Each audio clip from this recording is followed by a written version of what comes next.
আজকের এই ভিডিওটা যারার পেজ সাসপেন্ড হইছে, রিকমেন্ডেশন সাসপেন্ড হইছে বা এখানেও আছে page is not eligible to B recommended at the moment, যারা সাসপেন্ড হইছে তারা লাগি আজকের এই ভিডিওটা।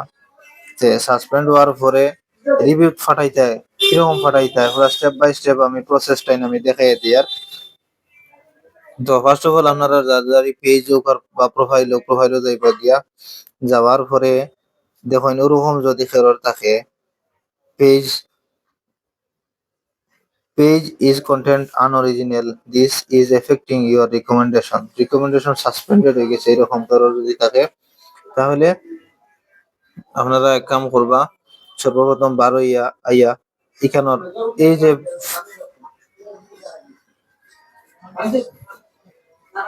এটা একটা স্ক্রিনশট লই লইবা। তারপরে আপনারা ড্যাশবোর্ড ঢুকবা, আবার ঢুকার পরে এখান থেকে আবার আর একটা স্ক্রিনশট লাগবে, এখান থেকে ওইটা আবার লই লইবা স্ক্রিনশট। তারপরে ওটার মাঝে ঢুকবা, ঢুকার পরে এখানে যেখান থাকবো বা রিভিউ ফাটাইছি ওটার লাগে আবার আর একটা স্ক্রিনশট লই লইবা। লওয়ার পরে আপনারা ব্যাক হইয়া একটা অ্যাপ্লিকেশন লিখবা ফেসবুকের কাছে। তো আমি রেডিমেড এগুলো লিখে রাখছি, তো দেখুন আপনারা এখানে দেখতে পারবা যে dear Facebook team, I hope you are doing well. I am owner of the Facebook page SR Creation. Recently, my page recommendation feature has been suspended due to unoriginal content. আচ্ছা, মোটামুটি ওটার ব্যাপারে আমি পুরো বিস্তারিত আমি একটা অ্যাপ্লিকেশন লিখছি। লেখার পরে আপনারা নিচে পেজ নাম আর পেজের লিঙ্কটা আপনারা লিঙ্ক পাইবা এখানে লিঙ্ক পাইবা। ওখান থেকে যে ওইখানে থ্রি ডট আছে, থ্রি ডট ক্লিক করবা, করার পরে পেজে দিয়ে কপি করবা করিয়া নিয়ে এখানে মাঝে একটা পেস্ট করে দিবা। এটা এটা ডিলিট আমি করিলাই, এটা অন্য লিঙ্ক এখানে নিয়ে আপনারা এরকম একটা পোস্ট লিঙ্ক করে দিবা। তারপরে এটা কপি করে দিবা। আমি এখন কপি করি, আর কারণ ওখানে নিয়ে সাবমিট করতে লাগবো কপি। তারপরে আমার পেজে যাওয়ার পরে আমার এখানে ঢোকার পরে থ্রি ডট ক্লিক করবো, করার পরে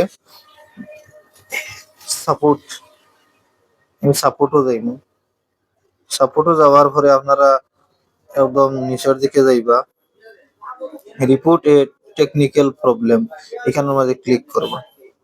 একটু সময় ওয়েট করবা, আই যাইব নেটওয়ার্কের আমার একটু ইস্যু।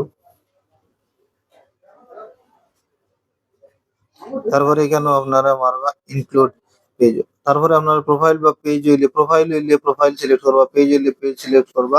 আমার পেজ লাগে পেজ সিলেক্ট করিয়া তারপরে এখান যেটা অ্যাপ্লিকেশন আছে এটা আপনারা পেস্ট করে দিবা এখানে। করার পরে ওই যে যেটা স্ক্রিনশট মারি রাখছিলাম এটাই আবার অ্যাড করবা। ফার্স্টে যেটা আপনার পেজের যেটা আছে ওটা সিলেক্ট করবা, করার পরে এখানে আই যাব। সেকেন্ড আপনি আবার পুরো সিলেক্ট করবা ওটা, আমি স্ক্রিনশট মারি রেখে দিছি, আর ওটাও আগে রাখি দিবা স্ক্রিনশট মারিয়া। তারপরে ওটা মারার পরে লাস্ট যখন আমার এখানে কাজ শেষ, লিঙ্ক সব দেওয়া হয়ে গেছে, ও আমার ফাইনাল সাবমিট, এখানে আমি সাবমিট মারি দিব। তারপরে ওদের 2 দিন অপেক্ষা করে দেওয়া হয়, আপনারা ফিডব্যাক কিতা দে এখানে সব ড্যাশবোর্ডে আপনারা দেখতে পাইবা। শেষ। ভিডিওটা ভালো লাগলে চ্যানেলটা সাবস্ক্রাইব করে পাশে থাকিও।